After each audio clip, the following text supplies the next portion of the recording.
This episode is brought to you by my friend Rebecca Walser, a financial expert who can help you protect your wealth. Book your free call with her team by going to friendofdinesh.com. That's friendofdinesh.com. Coming up, Marjorie Taylor Greene wants a national divorce between red and blue America. I'm going to examine this by looking at the question, is there ever a constitutional right to secede? There's a new video showing police brutality on January 6th. I think there's going to be a lot more of this to come. Author Michael Malice joins me. We're going to talk about his new book. Very interesting. The White Pill, A Tale of Good and Evil. And I'll reveal 3 features of life for which Darwinian evolution provides no explanation. This is the Dinesh D'Souza Show.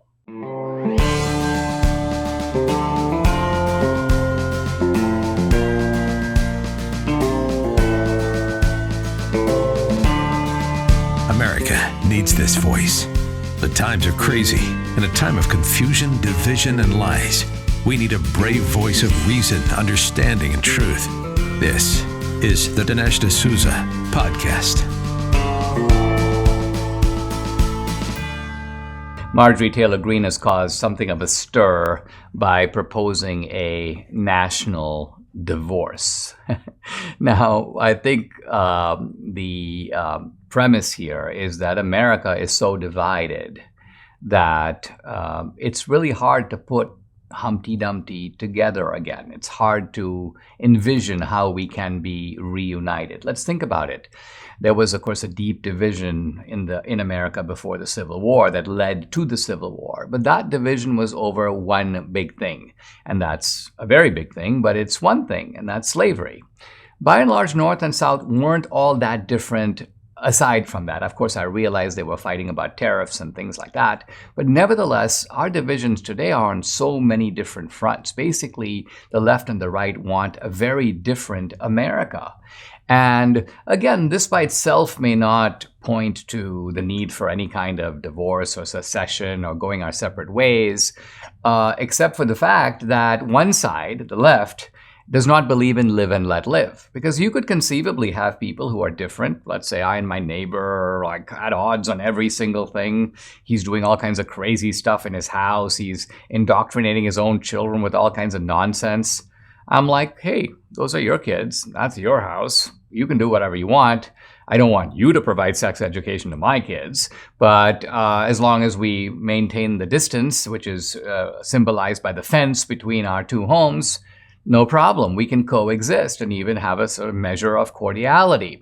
But when one side doesn't want that, refuses, and demands that the other side, worship its idols, prostrate itself, they are doing depredations of your rights, your First Amendment rights, your rights to religious freedom, your right to assembly. They demand the ability to control your life. Then you have a whole different matter. So I think what Marjorie Taylor Greene is doing is reflecting the frustration that people have. We don't want to live in their America, and that is a fact. Now, and we're not going to submit to it. So now I have a different solution than a national divorce, at least a solution that I think should be tried. And that is we build our America inside of America. We build our own institutions, so we don't go to their schools. We don't go to their movies. We have our own comedians. We live our own lives within institutions that we have created. We defend and protect those institutions, and we don't let them become infiltrated in the way that so many of our other institutions have become. But nevertheless, you have this proposal for a national divorce. And here's Matt Walsh. A national divorce isn't feasible for the simple reason that our divide can't be drawn along geographical lines. In other words, this is not a clear north-south divide. He says you got blue cities and red states, red areas and blue states. This would require massive migration and resettlement. So there are obviously some insuperable or at least very difficult practical problems here. What I want to address today, I think this is, I was thinking to myself, what can I contribute to this topic? I'd like to ask this question. Is secession or national divorce, however you want to phrase it, ever constitutionally acceptable? Now, there are many people on Twitter, Adam Kinzinger, many other people on the left, who act as if, no, this is a settled matter after the Civil War. We can't even mention the word. It's ridiculous. It's, and they think that there is absolutely no constitutional right ever to secede. And I submit that that's false. I submit that Abraham Lincoln knew that's false. And my text here is, well, first of all, it's the Declaration of Independence, but it's also Lincoln's first inaugural. Now, let me read a line from the Declaration of Independence. It talks first about how to secure rights governments are instituted among men, deriving their powers from the consent of the governed. And then this line, that whenever any form of government becomes destructive of these ends, in other words, when government is trampling on your rights, your basic rights, which, by the way, are not up for public referendum, it is the right of the people to alter or abolish it.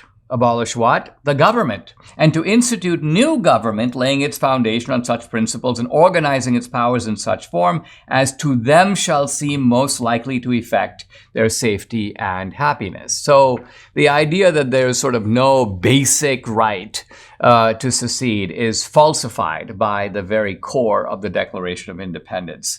And then we come to Lincoln's first inaugural, where Lincoln basically admits implicitly, he doesn't do it explicitly, and you can see why. Secession was already going on. But Lincoln basically says that the South is asserting that I, Abraham Lincoln, are depriving them of their fundamental rights. And you think Lincoln might say, well, I was elected, who cares? Of course I can deprive them of rights. They lost the election and that's that. I represent the majority, case closed. But no, he doesn't say that. He says the opposite. In fact, what he says is, okay, name a right that I have abridged of anyone in the South. Show me. So what he's saying is, if I abridged basic rights, the South would have a point. But since I have not done that, I've only been elected. I haven't done anything. I haven't, in the beginning, he hadn't even taken office, and secession was already going on. So Lincoln's point is, I have not in fact violated those rights, and therefore secession is unjustified. Secession in that case is merely outrage over having lost an election fair and square. But in our case, where it is legitimate for us to think that our basic rights are being abridged, are being trampled, and by the government, think of censorship, for example, think about restrictions that we've been living under for the last several years. So all of this is a way of saying that the landscape is different, and if your basic rights are being violated by the government, then you do have a constitutional. No, I'm not saying you should secede. I'm not saying it's practical to secede. I'm not saying that the people that you secede from will not try to put down that secession. I'm simply saying that from the constitutional point of view. In other words, is there a legal right in the Constitution and in the Declaration to secede? Abraham Lincoln answered to that question, yes, under certain conditions there is, and that answer remains valid now. Debbie and I are sleeping in our new MyPillow 2.0s, and boy, it's a great experience. Just when you thought it couldn't get any better, Mike Lindell and MyPillow have launched MyPillow 2.0. Now, when Mike invented MyPillow originally, it had everything you could want in a pillow, but now, nearly 20 years later, Mike has discovered a new technology that makes MyPillow even better. The MyPillow 2.0 has the patented adjustable fill of the original MyPillow, but now with the brand new fabric, it's made with a temperature-regulating thread. The MyPillow 2.0 is the softest, smoothest, and coolest pillow you'll ever own. Hey, say goodbye to tossing and turning, flipping your pillow over in the middle of the night. And more great news on the MyPillow 2.0 front. Buy one, get one free. This offer is, of course, with promo code Dinesh. The MyPillow 2.0 is machine washable and dryable. It's made in the USA, comes with a 10-year warranty and a 60-day money-back guarantee. So let's go. Call 800-876-0227. That number, 800-876-0227, or go to mypillow.com. Don't forget to use the promo code DINESH Dinesh. The January 6th footage, all 14,000 or maybe more than that hours of it, is finally coming out. And the left is really nervous about it. In fact, they're freaking out about it. And I see all these comments, are you giving a recipe for the next insurrection? Are you trying to show where all the security cameras are now? Or very commonly, it's also now said by the left, this footage is now going to be selectively released by Tucker Carlson and by others, as if the January 6th committee hasn't been selectively releasing its own clips. They've had, more than a year to do that.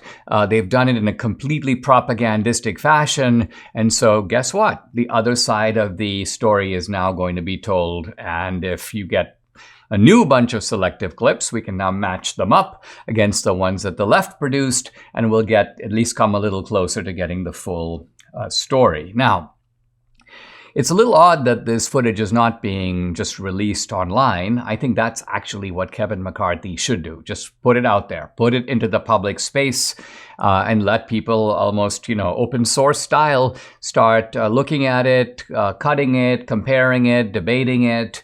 This is the best way. But evidently, Kevin McCarthy has decided not to do it that way, at least not initially. I don't know if that's because they, told him, there's going to be, there's a lot of secret stuff here. And so, this has to be handled and it has to be explained. It could be that. It could be also that Kevin McCarthy thinks that, there's nothing any ordinary person can do with all these thousands of hours of footage.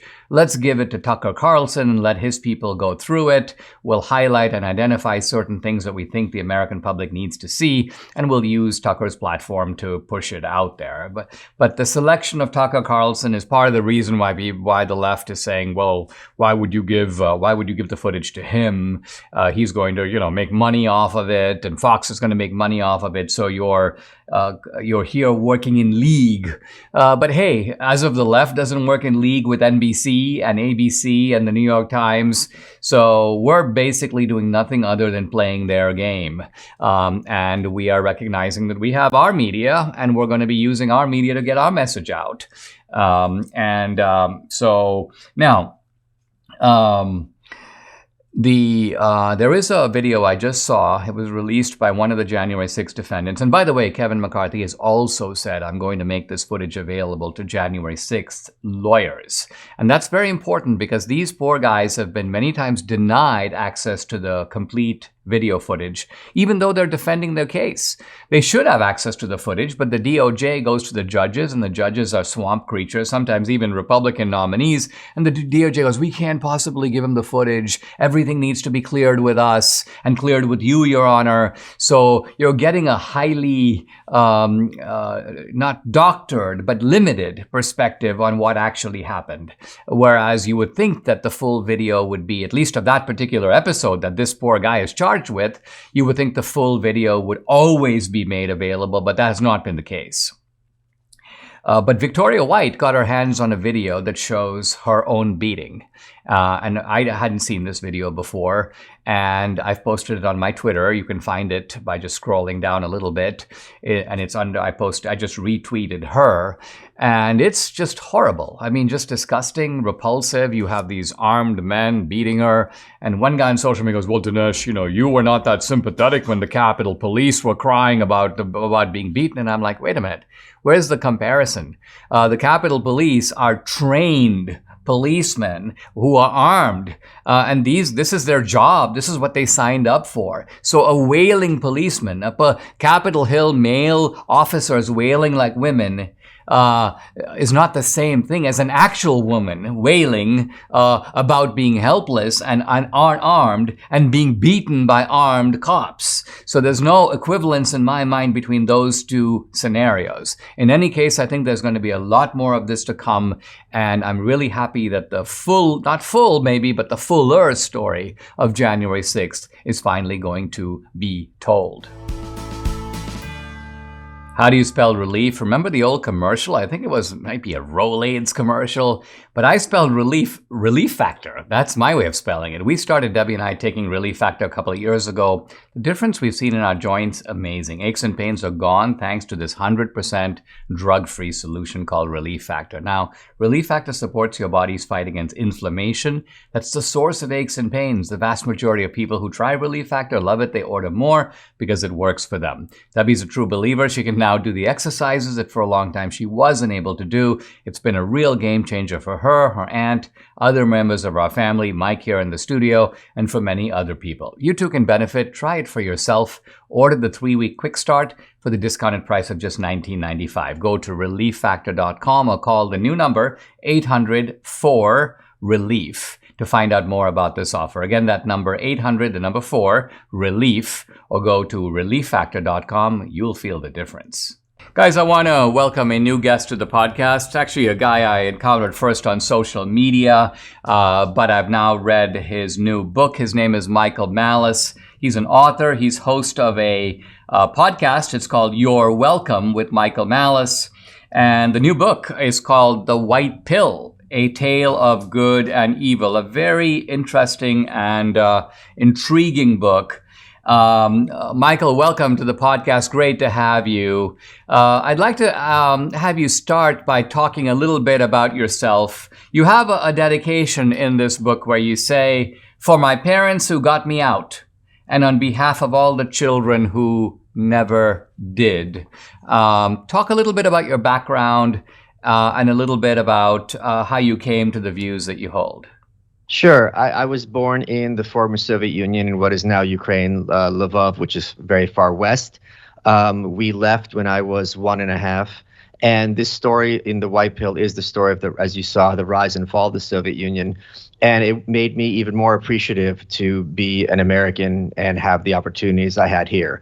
Because if I got left behind on the far side of the Iron Curtain, it's an understatement to say my life would have ended up very, very different from what it has been today. And I apologize in advance, by the way, for what you saw on my social media, which is a bit of a train wreck.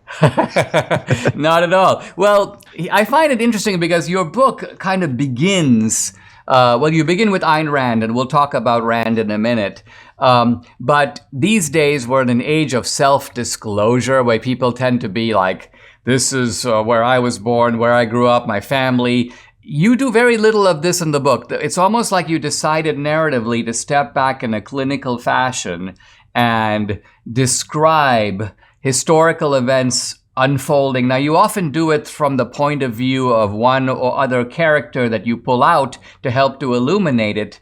But talk to me about why you chose that narrative strategy and decided, in a sense, to suppress your story in the book.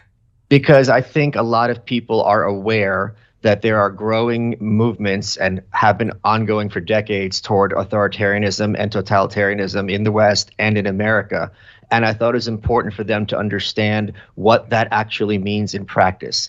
It's not just my opinion. Mike Huckabee a couple of decades ago was saying that Mayor Bloomberg not having big sodas in New York City was like North Korea. I'm like, you don't know what life in North Korea is like. I don't know what's like, and neither do you, and virtually any of the people listening to this, because it's impossible for us to appreciate just how depraved and dark these countries are. So if it's my experience, and you mentioned Rand, when Rand testified in 1947, I believe, in front of the House Un-American Activities Committee, a lot of people dismissed it. Oh, she's a crackpot. She doesn't know what she's talking about. So if it was my personal experience as a former Soviet, well, it's easy for people to write it off. But if you have the receipts, if you have history, if you say, look, this is what communism means in practice, I think that message is much more efficacious than me having a personal aversion. You'll have people tell you with a straight face that, living under Donald Trump was the equivalent of living, under the Cultural Revolution. So when you have that personalization, I think you lose a little bit of the veracity and the objectivity. I mean, let me quote from Rand. You give her remarks, which I'd never seen these before the House Un-American Affairs Committee. And you talk about how the fact that so many people were sort of a little, they've got that smug look on their face like they know better, even though she was there. And they ask her, well, is this really so different in the Soviet Union? I mean, don't people like go to school and don't they have families and don't they, go out to lunch and take a vacation? And Rand replies, and I'm only going to read a couple of lines here. She goes, look, it's very hard to explain. It's almost impossible to convey to a free people what it's like to live in a totalitarian dictatorship. I can tell you details. I can never completely convince you because you're free. In a way, it's good that you can't even conceive what it's like. And then she goes on to say basically that totalitarian states generate a form of life that is, quote, totally inhuman. And I do think it is very difficult for Americans to grasp that. So given this problem outlined by Rand, how do you think you can break through to people who have comfortable lives and whose only sense of oppression is things like the mom told them to be back by like 9 p.m. this evening? Yeah, that's why it's the beginning of the book. It sets up the whole book, right? Because the totalitarianism means every aspect of your life. So if people are right now perceiving, understandably, that wokeism is trying to understand every aspect of your life, well, think about this. There's lots of books you can read that have nothing to do with politics. You can watch sports, though decreasingly so. There's so many ways to music, you hang out with friends. In these countries, there's nowhere else to go. Not only is literally everything in the media a function of politics, who you associate and talk to is a function of politics. Me and you talking right now, I have to wonder, are you an informant or will you be flipped? What am I saying right now in this podcast that years later can be used against me? That kind of mindset is, I think, completely foreign to Americans in the sense of you have to be careful about literally everything you say and do. And throughout this book, I explain what a communist nation looks like for the citizenry. And it's so much worse than any of us think. Because we think, okay, you can't vote, you have to learn stupid things at school, you're hungry, and you have like a crappy job. If that's the extent of it, it's like you can wrap your heads around that. It's so many layers of hell beyond that. Let's take a pause. When we come back, more with Michael Malice about his book, The White Pill. It's subtitled A Tale of Good and Evil. Sometimes we all need a fresh start. The phrase literally means an opportunity to begin something again. You know you need a fresh start in your eating habits, right? How many times last year did you say to yourself, I need to start eating better? Now, eating the right amount of fruits and veggies every single day is almost impossible. I have a more practical and more convenient way for you to make that fresh start with Balance of Nature. Balance of Nature is sourced from 31 whole fruits and vegetables. You'll get maximum nutrition with their star product, fruits and veggies in a capsule. So easy. Debbie and I take them every day. You should do so also. Right now, also take advantage of Balance of Nature's New Year's offer. Get $25 off plus free fiber and spice with your first preferred order of fruits and veggies when you use discount code America. The offer can end at any time, so act now. Call 800-246-8751. That's 800-246-8751 or go to balanceofnature.com. Use discount code America.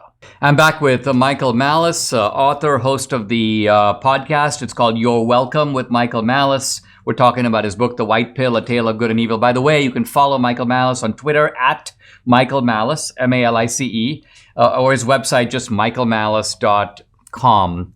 You were saying, Michael, in the last segment that our life, even though perhaps constricted by the left in certain ways, is not even remotely close to what life would be like in a totalitarian society. So here's my question to you. Some people might draw from that the lesson, well, there you go. We have nothing to worry about. Whatever the right is complaining about, we're hardly headed in that direction. So, but you seem to be saying, true, your life is secure now, but these dangers are ever present in any society, and they are maybe more present in our society now than in the past. Talk a little bit about why we should be concerned about this absolute form of evil, even though we are still pretty distant from it. Well, I mean, we might be distant from it in certain contexts, but I do think that until very recently, I think many people in America are naive about the nature of evil. right? They think it's going to be a guy with a wacky mustache banging a desk and screaming, and you could spot him from a million miles away. That's not the case. It's often that little bureaucrat who prevents you from seeing your mom in the hospital as she's dying, or prevents you from having a funeral.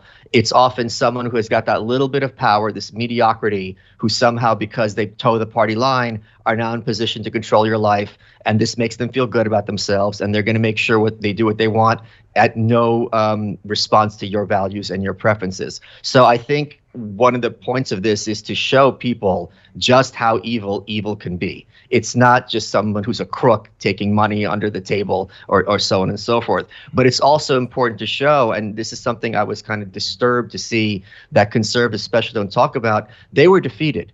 The Soviet Union was defeated so fully, and the Cold War was won so completely that the country itself no longer exists. The threat of this nuclear mutually assured destruction, although now it's recently receding, was stopped. And this is largely thanks to people like President Reagan and Prime Minister Margaret Thatcher. Now, you can't expect the New York Times to tell that story of how the conservatives massively helped liberate half the world. But I'm like, all right, if they're not going to tell it, it's my role to do so. So there is that aspect of hope and optimism, because this is a story in our lifetimes and the lifetimes of virtually everyone listening to this, where the good guys did win, and they did so relatively quickly, relatively easily, and despite being told this is impossible, the Soviet Union is not going anywhere, you're naive, you're stupid, and you're just provoking war, you have to accept we're going to have two superpowers in perpetuity. Even Star Trek had Chekhov, because even whatever 1,000 years in the future, it's going to be U.S. versus Soviet Union.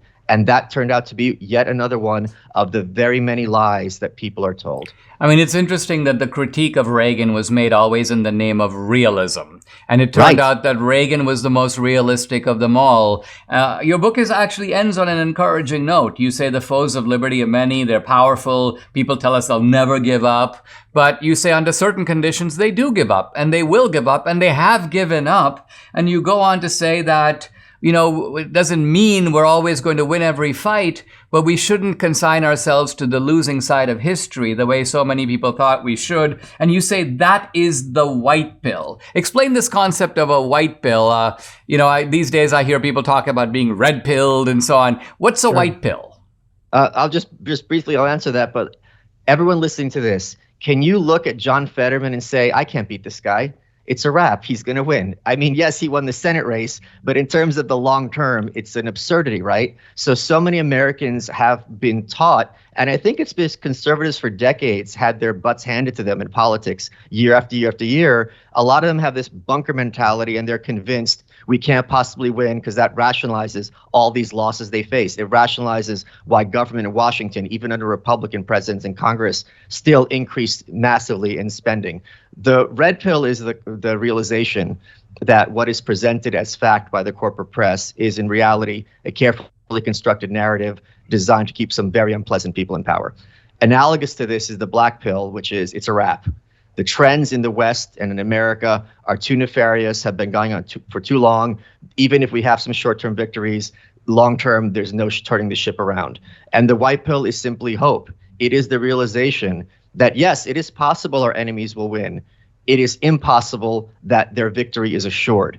And when you tell someone that, like, you're telling me that there's no possibility of beating the Biden administration or the World Economic Forum or Klaus Schwab, and Greta Thunberg to you, it's like you're going up against her. You're like, I got nothing. She's she's a Goliath on steroids.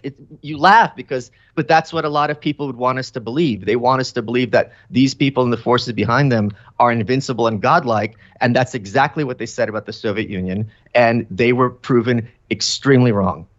I mean, I agree with that and like it. I also like the way that this book is kind of exquisitely balanced between describing some very dark events that occurred in the 20th century, and yet it comes out of it by saying, listen, guys, this is not just I'm not just describing an apocalypse. I'm describing an apocalypse that was averted.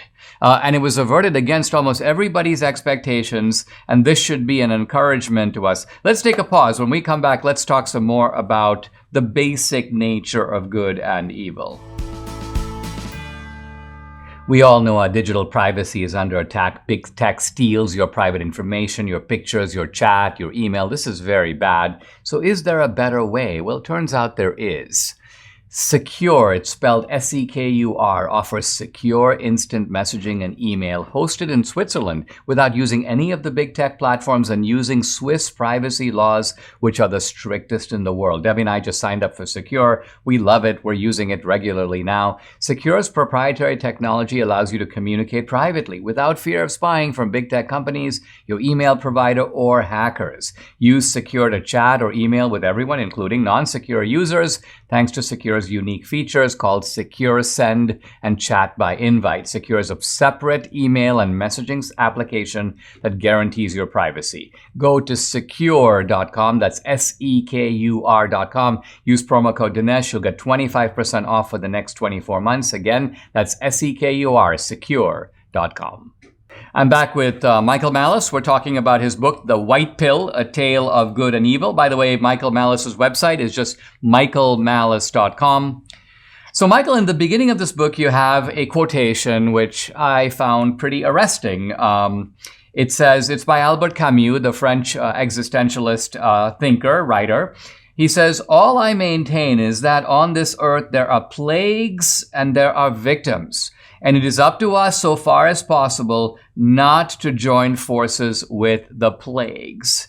Now, I'm assuming that this comes out of Camus' book called The Plague, which I have read, although it doesn't. Okay, I don't know that it does. Yeah, because I don't remember reading it there. And for this kind of thing, I have a very, I won't say photographic memory, but close to it. So I was like a little startled to see the quote. But it might have come out of an interview when he was asked about it. Where now let's interpret what Camus is saying. He appears to be saying. He's not just talking about, quote, natural disasters, right? What he's basically saying is that there are evil forces in the world symbolized by the plague. And then there are the victims of the plague. So what he's saying, I think, is that the world is divided into good and evil. And he's saying, look, it's a complex world, but we should make all efforts as far as we humanly can or feasibly can, do not ally with the bad guys. But today you have, and both of us have come out of an intellectual tradition where we're always lectured about the fact that the world is unbelievably complex and that the lines between good and evil are very fuzzy, and that these simplistic distinctions are not really legitimate. I'd like you to reflect a little bit about where does evil lurk in the world that we live in, and how do we recognize it?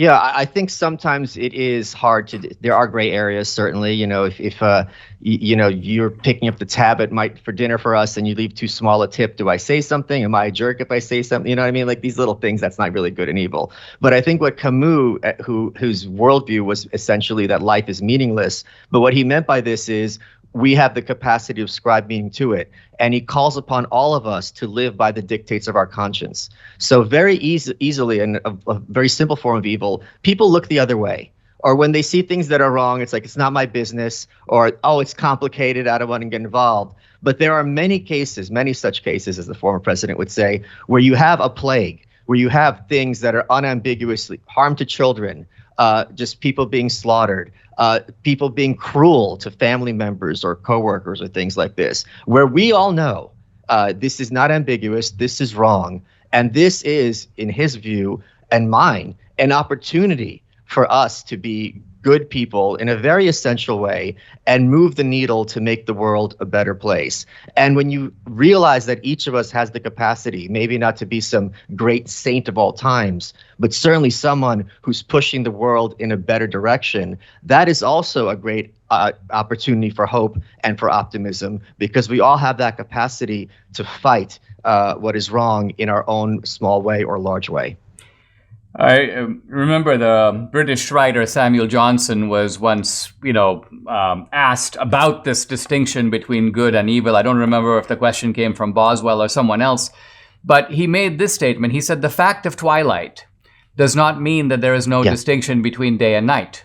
So yes, there is a gray area in the middle, but there is also such a thing as day, and there is also a distinct and separate thing called night. And I think that applies here. Would you agree that the best place to stop this creeping totalitarianism is really at the beginning? And what we have, for example, in the United States, let's say, for example, censorship. We don't have straight out governmentally imposed censorship, but what we have is indirect collusive censorship in which it's almost like the government is like whispering into the ears of these digital platforms, which are private platforms, and maybe they have the final say, but nevertheless, they're taking cues at the very least, and they even admit it, from the government. And so censorship is in a kind of emerging or nascent form. It's not what it was in the days of the Soviets. But what I find also disturbing is that not only do you have the fact of emerging censorship, but an emerging ideology to justify it, which is essentially misinformation. Now, imagine if you gave people in power the chance to classify all statements as either information or misinformation and suppress the misinformation. You have a justification for a Soviet-style imposition of a complete party line, don't you? So even though we're not there, we're not even close to being there, the ideas that sustain censorship over there have now found a birth over here. So first of all, I agree with everything you said. The fact that we're not there, but if they had their druthers, we would be there. If you are black-pilled and think we're doomed, you have to ask yourself, why haven't they gotten what they want in this context? And they very clearly have not. You and I are speaking. If they had their druthers, this would be impossible, if not at all us in prison. But I disagree with you about that being the beginning. I think that's the conclusion. I think the beginning is the universities. This is where progressive teachers turn students into shock troops for their militia. You go to school as a young man or woman. You leave as an unrecognizable swamp walrus who cannot have a conversation with your parents over the holiday dinner. That is where the poisoning starts. It's been that way by design, and it's been that way for over 100 years, Woodrow Wilson being a prime example of how the university system perverts American values and American principles into something unrecognizable and, in many cases, in my view, truly evil and despicable. I don't think you are absolutely right about that. Hey, this has been a really good conversation, Michael. Love to have you back sometime. I've been talking to Michael Malice, his new book, The White Pill, A Tale of Good and Evil. Check it out. Despite the U.S. blowing through the $31.4 trillion debt ceiling in January, the White House still refuses to reduce spending. While our national leadership has buried their heads in the sand when it comes to fiscal responsibility, well, hey, it's time for us to pull our heads out. Now's a great time to diversify into gold with Birch Gold. That's why I buy gold in times of high uncertainty and instability. I want something dependable to count on. Birch Gold makes it easy to convert an IRA or 401k into an IRA in precious metals. Think about this. To dig our country out of this mountain of debt, every single taxpayer in the country would have to write a check for $247,000. Wow. And it's only getting worse. Protect yourself with gold today by texting Dinesh to 989898. With an A+ rating, with the Better Business Bureau, thousands of happy customers, and countless 5-star reviews, Birch Gold is who I trust to protect my future and yours. Get started by texting Dinesh to 989898 today. In the northern Indian state of Assam, a law has been passed that prohibits child marriage, and the government is cracking down on people. Turns out that most of them are Muslims who are marrying young girls, underage girls, as we now say. And this has created a bit of a stir. And what I want to get to is the BBC, in covering this controversy, is taking the side of the men who are marrying these child brides. This is really a remarkable phenomenon, right? The BBC is supposed to be woke and feminist. But see, in this case, the BBC is trying to, as they see it, ally with Islam and fight against what they see as Islamophobia. Now, granted that child marriage, at least I'm not talking now about marrying a 5-year-old, but I'm talking about, let's say, marrying a 14-year-old, was pretty common in many parts of the world, including the West. The Virgin Mary was probably in her mid-teens, 14 or 15, when she was betrothed to Joseph. Even in Shakespeare's Romeo and Juliet, Juliet, I believe, is 14 years old. It's a little startling for us today to read that, but that is, in fact, the story of the play. But that all being said, I think it's fair to say that in the modern era, we set up a kind of age of mature consent, typically 18. It can vary a little bit in other countries, but not a lot. But here you have a sanction of child marriage in Islam. And it is true, going back to the beginning of Islam, there is a permission given. There's no sort of age limit in Islam. I'm now quoting Ishaq Akintola, professor of Islamic eschatology from Nigeria. Islam has no age barrier in marriage. Even the Prophet Muhammad evidently married. One of his wives was underage. So all of this has now come to a head because now that Hindu-Muslim tensions have surged in India, this new law is being interpreted as an effort by the Hindus to crack down on the Muslims. All right, but what intrigues me here is how the BBC covers it, because the BBC moves in and they've done a series of stories on this phenomenon. And you would think that the central thrust of it would be maybe just the broader landscape of Hindu-Muslim tensions, maybe the notion that for men as for women, a certain basic maturity is a necessary prerequisite for marriage. And so even though we can debate what that age should be, nevertheless, there should be some age of consent. But no, the BBC, their first article is called "Indian Women Protest Against Child Marriage Mass Arrest." And the BBC tries to create the fiction that there's some mass movement of Indian women that support child marriage. First of all, that movement is non-existent. It's purely made up by the BBC. I think the BBC realized, the reporters realized, we can't step in and go, we think it's okay, man, come on, leave the Muslims alone, let them marry their child brides. No, they don't want to say that. They want to pretend like there's some Indian force, indigenous, that is mobilized against this child marriage, that is mobilized in favor of this child marriage, and this is just the BBC practicing, well, you could call it ventriloquist journalism. Here's another article along the same lines. Assam.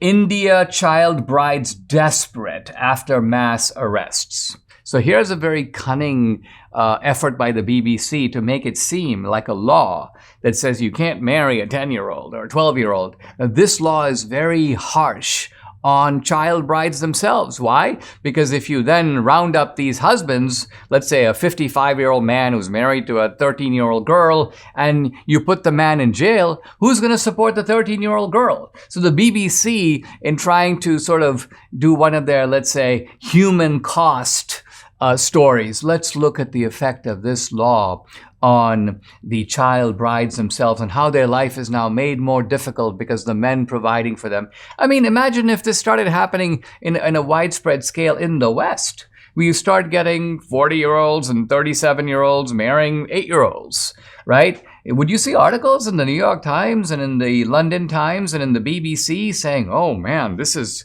very disturbing that they're rounding up these 37 and 42-year-olds, because who's going to support the 8-year-old if that happens? So I think it's very interesting here the degree to which the left will go, even to cover up some fairly shocking, and I mean shocking to the modern, certainly the modern Western conscience, ideas. And they're doing it all in the name of fighting so-called Islamophobia. There's a new movie coming out from the creators of I Can Only Imagine that Debbie and I just got to see. It's called Jesus Revolution. It's based on the true story of Pastor Chuck Smith in Southern California in the 1970s, how he opened the doors of his languishing church to an unexpected group of young people looking for love and truth, hippies, and it led to the greatest faith revival in American history. Again, it's called Jesus Revolution. It's got a great cast: Joel Courtney, Jonathan Rumi, whom we all love from The Chosen, and Kelsey Grammer. It's rated PG-13 for some drug use, being authentic to the time, so some material may be inappropriate for children under 13. Jesus Revolution will be in theaters everywhere beginning February 24th. We loved it, and you will too. Go see it. For tickets and showtimes, go to jesusrevolution.movie. jesusrevolution.movie. I've been talking about Darwinian evolution and its compatibility or incompatibility with the book of Genesis and the Bible. And what I want to do today is offer a sort of qualified endorsement of evolution. Now, I realize that some people think that evolution is kind of all nonsense, and they don't think there's anything there at all, or they endorse evolution in such a limited way, like, yes, there can be some adjustments within a species, but evolution as an explanation for transitions between one form of life and another, they're like, we don't accept that.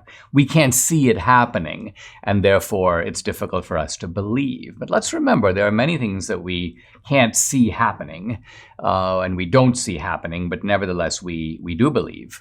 And if it may seem odd for God to use this particular mechanism, evolution, to create different life forms, let's think about it. In other contexts, we don't deny that God uses the laws of nature to produce the universe in the first place. Nobody says something like, well, I don't see the Big Bang specifically in the Bible. I don't see the expanding universe and the galaxies flying away from each other. That's not in the book of Genesis. Therefore, God could not have used that mechanism in order to make the universe in the first place. People don't say that. They say, well, now that we see that the universe had a beginning and we see this is what happened and we have a lot of evidence for it, let's match it up against what's in the first book of Genesis. And hey, while the Bible doesn't try to provide that kind of scientific account or the kind of particularistic detail that we can supply now, nevertheless, the Bible is basically right in saying that there was a beginning. The universe was, in a sense, made out of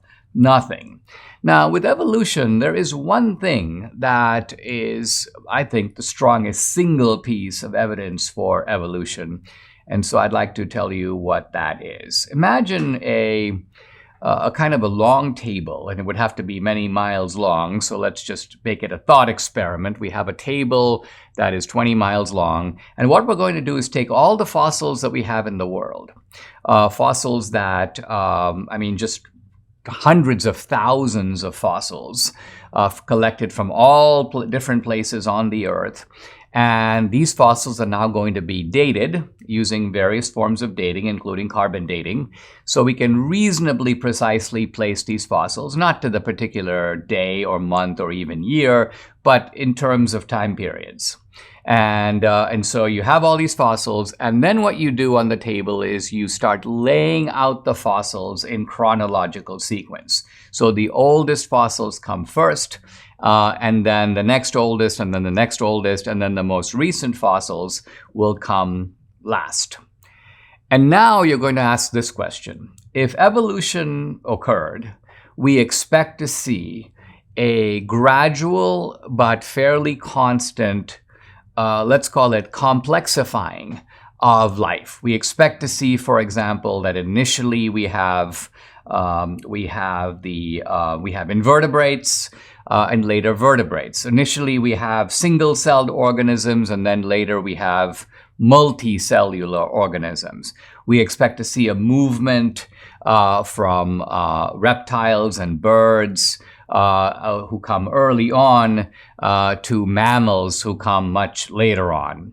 And we're looking to see if there are fossils out of place. So, for example, if you find a fossil of a mammal that goes way, way, way back before we reasonably expect the mammals to have evolved, then Darwinian evolution is false. Why? Because you've just refuted it.